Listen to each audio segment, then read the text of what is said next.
নজর রাখবো পরবর্তী সংবাদে। অপারেশন সিন্দুর সারা বিশ্বকে তাক লাগিয়েছে এবং দেখিয়েছে ভারতের ক্ষমতা কতটুকু রয়েছে।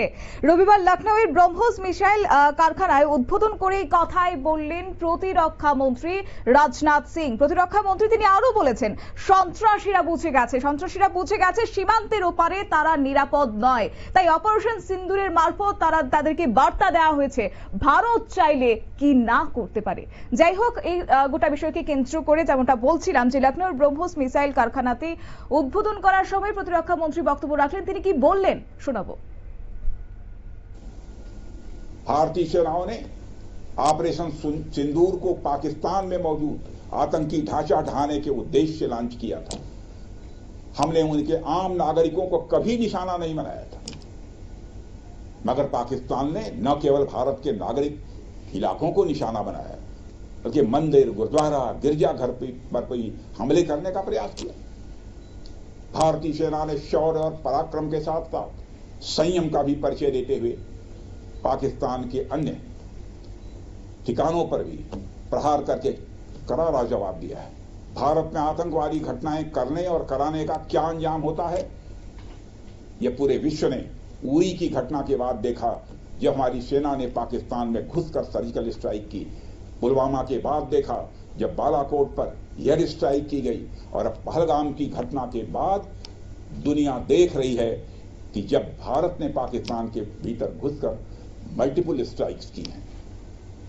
आतंकवाद के खिलाफ जीरो टॉलरेंस की नीति पर चलते हुए हमारे यशस्वी प्रधानमंत्री नरेंद्र मोदी ने स्पष्ट कर दिया है कि यह नया भारत है जो आतंक के खिलाफ सरहद के इस पार और उस पार दोनों तरफ प्रभावी कार्रवाई करेगा। यह हमारे प्रधानमंत्री जी ने स्पष्ट रूप से यह संदेश दे दिया है।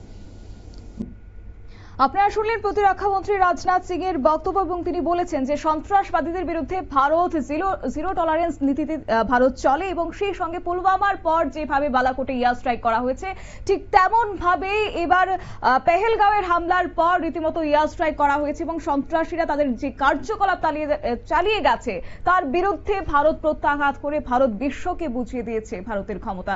বিস্তারিত যাব, আমাদের সঙ্গে যুক্ত হয়ে গেছে প্রতিনিধি রাজীব দত্ত। রাজীব, কি বলবে?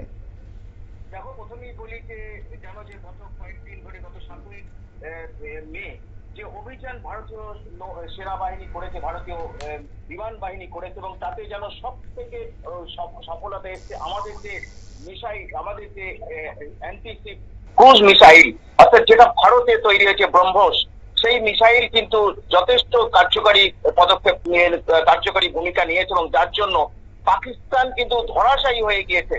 এবং সেটাই কিন্তু আজকে রাজনাথ সিং তিনি তুলে ধরলেন যে যেভাবে আত্মনির্ভর ভারত তৈরি করার চেষ্টা চালাচ্ছেন মোদী, এবং তারই ফল কিন্তু ব্রহ্মোস অর্থাৎ অ্যান্টি ক্রুজ ক্ষেপণাস্ত্র, যেটা মিসাইল বলতে পারো, যে সেই মিসাইল যখন সেই মিসাইলটা এতটাই প্রতিরোধ তৈরি করেছে পাকিস্তানের বিরুদ্ধে, এবং তাতে কিন্তু পাকিস্তান নিজে যেমন বুঝতে পেরেছে, এবং তাদের নির্দেশে যারা চলে অর্থাৎ জঙ্গিরা, তারাও বুঝতে পেরেছে যে ভারতের হাতে কতটা শক্তিশালী ক্ষেপণাস্ত্র রয়েছে, এবং তার ফলে তারা এখন ভয়ে কাঁপতে শুরু করেছে। এবং সেই কারণেই তারা যে যুদ্ধ বলবো না, সংঘর্ষ সমঝোতা চেয়েছিল, অর্থাৎ এটা চুক্তিও না, সংঘর্ষ সমঝোতা চেয়েছে, কারণ ভারতের এই ব্রহ্মোস ক্ষেপণাস্ত্রের জন্যই। এবং সেই যখন তারা বারবার হামলা চালিয়েছে ভারতকে বিভিন্ন মানে অসামরিক এরিয়াকে লক্ষ্য করে, তার জবাব দিয়েছে ভারত এই ব্রহ্মোস ক্ষেপণাস্ত্র। এবং এই ক্ষেপণাস্ত্র ফলে কিন্তু পাকিস্তানের 11টি দেশ অর্থাৎ আর্মি বেস কিন্তু ধ্বংস হয়ে গিয়েছে বলে আমাদের কাছে খবর। যদিও সেটা কিন্তু তারা পাকিস্তান বলছেন, কিন্তু ভারতীয় সেনার কাছে খবর 11টি দেশ যে লক্ষ্য স্থল ছিল সেগুলোকে ধূলিসাৎ করে দিয়েছে এই ব্রহ্মোস ক্ষেপণাস্ত্র। এবং এটাই গর্ব যে ভারত তার নিজের প্রতিরক্ষা নিজেরা তৈরি করেছে, এটা আত্মনির্ভর ভারত, নিজের কারখানা নিজেদের অস্ত্রাগারে এটা তৈরি করা হয়েছে, এবং সেই কারখানারই আজকে উদ্বোধন করলেন আবার রাজনাথ সিং। যদি একটু আমি বলে নিই যে এই যে ব্রহ্মোস যে ক্রুজ ক্ষেপণাস্ত্র, সেটা কিন্তু অত্যন্ত দ্রুততার সঙ্গে কাজ করে, বিশ্বের সব থেকে দ্রুতগামী মিসাইল। এটা সাবমেরিন, এয়ারক্রাফট, শিপ এবং ল্যান্ড থেকেও ছোড়া যায়, অর্থাৎ আকাশ থেকেও ছোড়া যায় কিন্তু এই ক্ষেপণাস্ত্র, যার রেঞ্জ আমাদের কাছে এখনো পর্যন্ত যে রেঞ্জ আছে তার রেঞ্জ অর্থাৎ তার পাল্লাটা 300 থেকে 400 কিলোমিটার দূরে উঠে আঘাত হানতে পারে। এই কারখানারই কিন্তু আজকে একটি উদ্বোধন হলো, যেটা আগামী দিনে আরো বেশি করে মিসাইল তৈরি হবে, যাতে পাকিস্তানের মতো এরকম বড় বড় জঙ্গিদের দেশ যদি পুনরায় এই ধরনের ঘটনা ঘটায়, তাহলে তার জবাব দেওয়ার জন্য তৈরি ভারত। সেটা কিন্তু আজ যেমন বুঝিয়ে দেওয়া হলো এবং আগামী দিনও ভারতকে তৈরি রাখতে কিন্তু নতুন কারখানা তৈরি আজকে উদ্বোধন করলেন রাজনাথ সিং, যেটা উত্তরপ্রদেশের লখনৌয়ে তৈরি হলো। 200 একর জমির উপরে তৈরি হয়ে গিয়েছে কারখানাটা। 3.5 বছর ধরে এই কারখানা তৈরি হচ্ছে। 300 কোটি টাকা খরচ করা হয়েছে। অর্থাৎ বুঝতেই পারছো যে আগামী দিনে ভারতের অস্ত্র ভান্ডার কিন্তু আরো শক্তিশালী। সেটা কিন্তু পাকিস্তান বুঝতে পারলো এই পহেলগাঁওয়ের হামলার পর, যে ভারতের সঙ্গে লাগতে গেলে তাদের কি অবস্থা হতে পারে।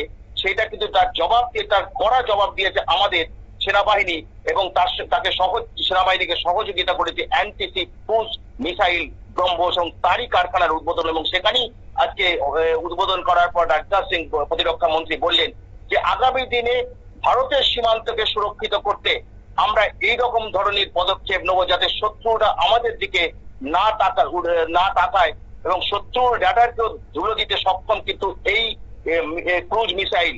অর্থাৎ বুঝতেই পারছো যে ভারত আগামী দিনে আরো শক্তিশালী দেশে পরিণত হচ্ছে পাকিস্তানের মতো দেশকে জব্দ করতে, এবং তার জন্যই কিন্তু আমাদের আজকে এই ব্রহ্মোস ক্ষেপণাস্ত্র আরো কারখানা তৈরি হলো, যাতে পাকিস্তান ভবিষ্যতে ভারতের বিরুদ্ধে আর কোন রকম পদক্ষেপ না করতে পারে। আর করবেও না তারা, কারণ তারা বুঝে, তারা শিক্ষা পেয়েছে যে ভারত কতটা শক্তিশালী দেশ। সারা বিশ্ব বুঝেছে, পাকিস্তানও বুঝেছে।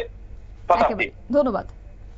অর্থাৎ আজ উত্তরপ্রদেশের লখনৌয়ে ব্রহ্মোস ক্ষেপণাস্ত্র তৈরির নতুন কারখানা উদ্বোধন হয়েছে এবং সেই উদ্বোধনী অনুষ্ঠানে দাবি রাখা হয়েছে যে অপারেশন সিন্দুর নিয়ে বড় দাবি, এবং ব্রহ্মোসের শক্তি কতটা তা অপারেশন সিন্দুরের সময় স্পষ্ট হয়েছে। যদি কেউ সেটা বুঝতে না পারেন, তা অবশ্যই এই ক্ষেপণাস্ত্রের প্রভাব সম্পর্কে পাকিস্তানকে জিজ্ঞেস করতে হবে। অবশ্য আজকের এই ক্ষেপণাস্ত্র কারখানা উদ্বোধন কিন্তু আগামী দিনে পাকিস্তানের জন্য একটা অশ্বিনী সংকেত বয়ে আনছে, এবং সেক্ষেত্রে আগামী দিনের জন্য যদি ভারতের সঙ্গে কেউ লাগতে আসে কিংবা সন্ত্রাসবাদী কার্যকলাপ পুনরায় চালাতে আসে, তবে তার ফল রীতিমতো পদে পদে চুকিয়ে যেতে হবে পাকিস্তানকেও। নিয়ে নিচ্ছে ছোট্ট একটি বিজ্ঞাপন বিরতি, সঙ্গে থাকুন।